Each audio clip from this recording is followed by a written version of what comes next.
the part-time commissioner position is sort of like sitting on the council uh, for the city. Correct. And has how does that part-time county commissioner position work out with you in your obvious busy profession? Some weeks better than others. This week has been full of board meetings, etc. So it's been extremely difficult to get my paying job done. But I most of the time I'm able to juggle them pretty well and keep get enough time to. I like to work late at night, so I think I tend to do most of my engineering at night and do most of my government during the day. And your county, like our county, has commissioners elected from districts that include ultimately in four districts that include the entire county. Is your district partially municipal and partially rural? My district is actually 100% within the city of Hood River. I have, I think 85 or 90% of the city of Hood River is my district. So it's entirely an urban district, such as, as urban as Hood River is. Hood River is probably a little less urban than Grants Pass, but pretty similar. The four district, the other three districts then are taking off in the rest of the county that goes all the way up to the peak of Mount Hood, I understand. It does, yeah. We have one district that includes a little bit of Hood River and then some areas around Hood River. Another one includes the city of Cascade Locks and the unincorporated area of Parkdale, and then the final one is centered on Odell, which is another unincorporated area. So they're pretty rural, pretty mostly orchards, farmland, that sort of thing. And during your term and even before, as you have been publicly serving in Hood River, is the county commissioner plan very well received in the county? Well, so we were actually, so as you know, it's home rule that allows counties to develop their own charter, and we were one of the first counties to go to home rule. So we've been doing it since the 1960s, I believe it was 66 or something like that. So I don't think anyone around here knows knows anything other than that. So this is the way it's been done, and people are quite familiar and comfortable with it. Differences of approaching or differences of interest of the people they represent in the districts, and they bring those to the board along with their difference in ideologies or politics. How has that happened in your experience, or how has it been handled or resolved in amongst your five members of your commission? Yeah, so our commission is four members by district and then a chair, and it's really a extremely congenial group. And as long as I can remember, I've been in Hood River for 27 years, something like that. The commission has been pretty functional, and it's for me, what I enjoy about it is that we have experts on different problems. So if we're working on something regarding agriculture and regarding orchards and policy related to that, I'm obviously going to go to someone who has an orchard or someone who runs a packing plant and talk to them about that and get that information. And the way our commission is set up, it's quite easy for me to do that. Is there a particular makeup that you've had with the board as far as employment, retirement, self-employed, private business?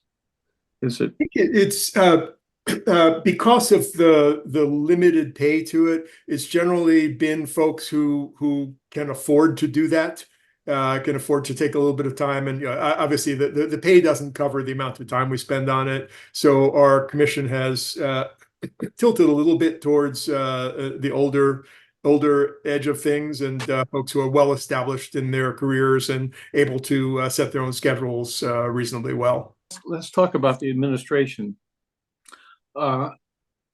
You've recently hired a new administrator and gone through that process. And before we get to that, let's talk about the service of your administrator you've had. And and how that has worked between you and as a board member and the administration. That was the Jeff Hexel, who had been there for 6 years. Could you give us a little information about how that's worked over the years? Yeah. Yeah, well, what I like about it is we're able to hire folks who are expert in administration who can focus on all the issues. You know, you're running a corporation, a municipal corporation, but you're running a corporation with a significant number of employees. With I think we've got 5 or 6 collective bargaining agreements. So we're constantly involved in all of those technical details. And I would hate as a commissioner to have to be right in on the details. And I wouldn't be prepared as a commissioner. I think most folks would not be prepared to deal with all the technical aspects of doing, bargaining with unions, et cetera. So it's been really good for me. The way I view it is very positive that we can hire an expert. And is there a particular attribute as far as the part-time commissioner's relationship with the manager that you found most effective? As far as the relationship of building a relationship of trust, can you describe that situation with me? Yeah, and so we're just starting to work with a new administrator, so I'm still learning how she thinks and how she works, and she's learning how I think, and she has to learn, not just me, but the other 4 commissioners as well as her entire staff. So she's got quite a bit of work to do. It's a lot easier for us because we're just learning to work with one person.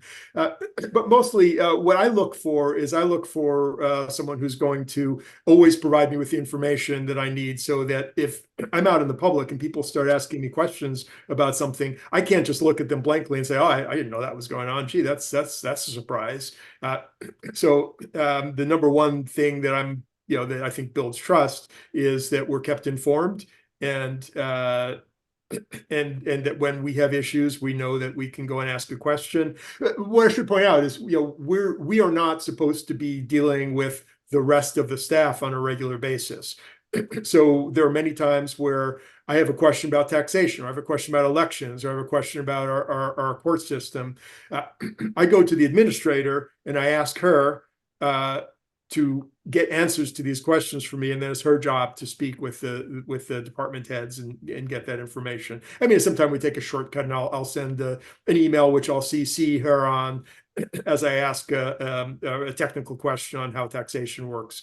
In fact, just last week I had an elections question, so I did that. But in general, we go through the administrator to get resolution to the informational issues, so it doesn't get confusing, because people have to understand that they work for the administrator works for us.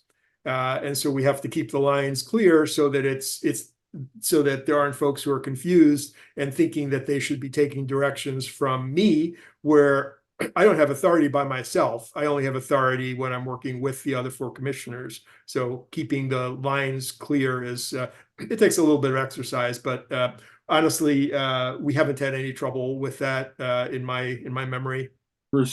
Dispute resolution or differences in opinions or approaches by the various board members and the people they represent and come to the board meetings with.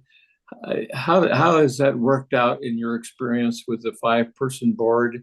And I'm sure you've served on boards with 7 people in the city or some other place, but how has it worked in your county and with your experience? Yeah, so I have experience with 3, 5, and 7, and I will say that 5 is so much better than 3, and it's a bit better than 7. And I can kind of explain a little bit why. You wouldn't think that the number would matter that much, but the first thing that folks need to appreciate is that with these elected boards, there are state laws that basically say that because meetings need to be public, whenever you have a quorum of the folks, so a majority, so more than half of the members of the body meeting, that can technically constitute a public meeting if we're talking about anything regarding regarding county business. I mean, if we're at someone's wedding, that's a different thing. But if we're talking county business, it becomes a meeting. If there are, if you have a 3-member board, if you have 2 members in a room, that constitutes a meeting, and that should be noticed, and the public should be allowed to be present, to be part of that. And that can become really difficult physically to manage. In talking to my friends, I have a lot of interaction with other counties and other county commissions. It's really quite difficult because they can never have 2 of them get together to talk about any county issues. And so what that means, so if we have a county issue here that we're working on, I can grab 1 other commissioner and talk with them. I can't talk with 2 of them because that would make a majority, but I can talk with 1 of them. And what I find is what I like to do is I grab the one who I expect has the most different view from mine that there is, so I can better appreciate and better understand what their thinking is and what the issues are that they'll be considering when we actually get to deliberating and to voting on this. So having the 5 members means that I can always grab one, and like I said, I tend to grab the one who I expect to be most different from my thinking, and that has two positive elements. One is that I get to learn something, but the second is that it means that it's when you're working with someone, you sit down with them, when you have coffee with them, when you talk to them about something, you're far less likely to view them as kind of an enemy and to develop the sort of discord that you can see in some bodies. So I think, I can't prove this, but I believe that the 5-member board is the reason why we have such a congenial group. The people who I would disagree with most, I've sat down, had coffee with, and talked through issues, and now I recognize that, oh, okay, that they're actually coming to this from a reasonable position. I understand how they got there. Even if I disagree, I can understand it. Whereas if we had a 3-member board, I wouldn't have those discussions. So I might think it's like, that jerk, I can't believe he says those things. I don't know how he got there. My experience says 5 works. I would, if people were asking me how many members should you put on your board, I'd say 5.